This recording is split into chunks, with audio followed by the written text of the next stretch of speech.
tough times at the moment financially, and in a whole bunch of different ways, really. And hey, if it's tough for you, know that there's some people in society that are doing it even tougher.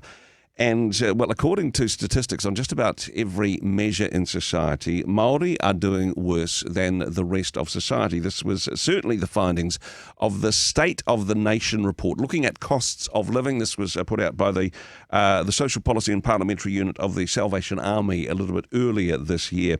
A cultural advisor to the Salvation Army is Gina Colvin-Ruwhiu. She joins me on the program now. Kia ora, thank you so much for your time today.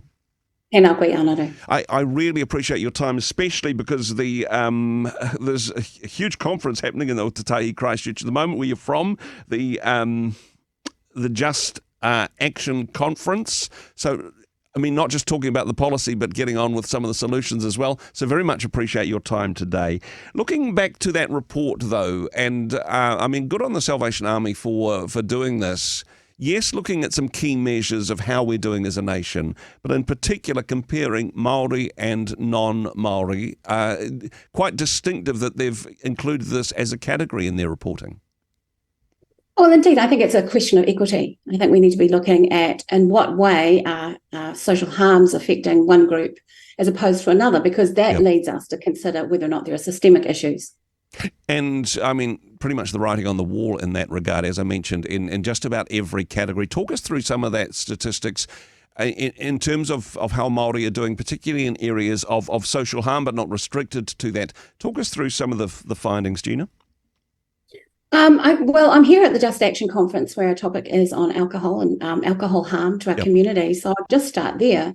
I think the figure, and I don't have the report in front of me, was alcohol harm affects our community something like 6 times more than non-Māori communities.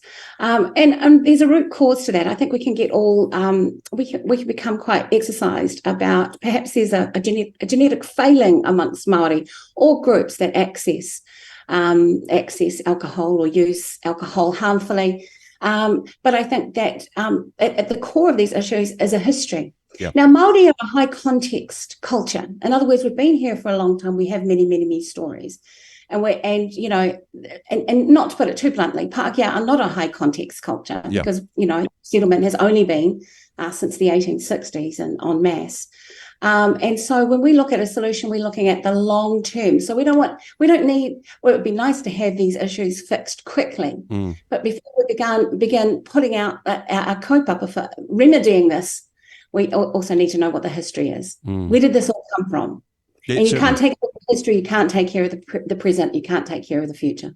It is, for some people they may think, well, how alcohol, that is a choice. But I mean, hey, we need to look upstream of this. We need to say, so what is it that is causing people to self-medicate in this way? What is broken that alcohol and more broadly drugs and alcohol seems to be the solution? It's not just, okay, well, these problems are caused by alcohol. There's something causal to that behaviour. And as you say, this is generational. It has taken a long time to get to this situation. There's going to be no short-term fixes. Having said that, some brilliant stuff being done in this area by the Salvation Army. The Just Action Conference, it's not all about, hey, let's blame the government and, this policy's better than that one. Let's actually get on with some solutions that work. And that's certainly what the Salvation Army is all about, right? For sure. And I think there was kind of some basic solutions that work. And what I say is, unless a potential politician makes themselves known as somebody who understands our history, understands our history backwards, forwards, and sideways, and is engaged with that history in a gracious way, unless that person is able to do that, I don't think they deserve our vote. In Māori we have a whakatauki which says, "Kaue tuku te wari ki te tū ki rongi te marae," which means don't allow an ignorant person to stand on a marae, because we knew what bedevilment could happen, what devastation could be unleashed when an ignorant person is in charge. So, I'd be asking whoever, I'd be asking whoever, what do you know about this nation? What do you know? What investment do you have in the history of this nation? When it comes to, I mean, we do get the opportunity to vote, and hey, this is democracy. So unfortunately, the ignorant people get as many votes as everybody else. And hey, people with a different political ideology as you may cancel out your vote. But as we're, I suppose, prayerfully making informed choices about what sort of society we want to have. Because it's not just about us and what's good for us and hey, this person will give us tax cuts and this person will give us benefits, but actually what is good for all of society, what is good for Māori, what is good for Pākehā, what is good for a more equitable society where people can look forward to positive outcomes for them and their whānau, regardless of what cultural background that they're from, that we're all starting on an even playing field. What would you say? What are some of the things that we should consider when making our vote? What are some of the things that we should be praying about and looking for if we do want to see a more equitable society in the future? Gina? Kia ora. He pātai tino pātai tēnā. I think what I'd like to say in terms of a Māori response, I think we have to make our marae more important in our community so that we're generating local responses to local issues. Now, what we say in the addiction space is the opposite of addiction is connection. Yeah. So this, I think every election cycle and every day is an invitation to consider what our connections are. And if we're thinking about spiritual connections, we're honouring how we come to a spirit-filled life. And we're not using our spirituality or our church denominational adherence as weaponized. Yeah. We're not weaponizing because that creates more lack of connection and more trauma. So I think we need to be more prayerfully guided by the need to be careful of how we invite spiritual well-being. Mm-hmm.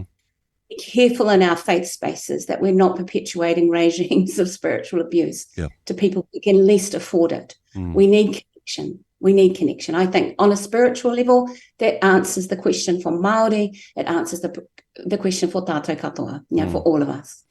And certainly, I suppose, seeking God in that process. Yes, let's consider the policies. Let's use the brains God gave us. We can compare one party, one politician to the other. Listen to what they have to say. But then also, I suppose, take the time to pray about what God would want us to do with this precious taonga, this opportunity to engage with democracy. And hey, maybe the answer is not necessarily to vote in our own best interests. But to vote in the interests of those people in our communities that don't have a voice. I really appreciate the work that you do. Thank you so much for your mahi. Thank you so much for what you do, speaking into this space and encouraging people to make better choices, to have better outcomes, particularly for Māori. But thank you so much for the work that you do for the Salvation Army. Thank you for the time that you've taken to chat with us today. If people wanted to find out more, especially in this space, now we haven't had a chance to go deep dive into the State of the Nation report, but those resources, those sorts of things that you can look at, that you can pray about, that you can consider, that's all available on the Salvation Army website? Yes, it is, yeah. Yeah, salvationarmy.org.nz. Gina, kia ora, thank you so much for your time. O ngā mihi nui ki a koe.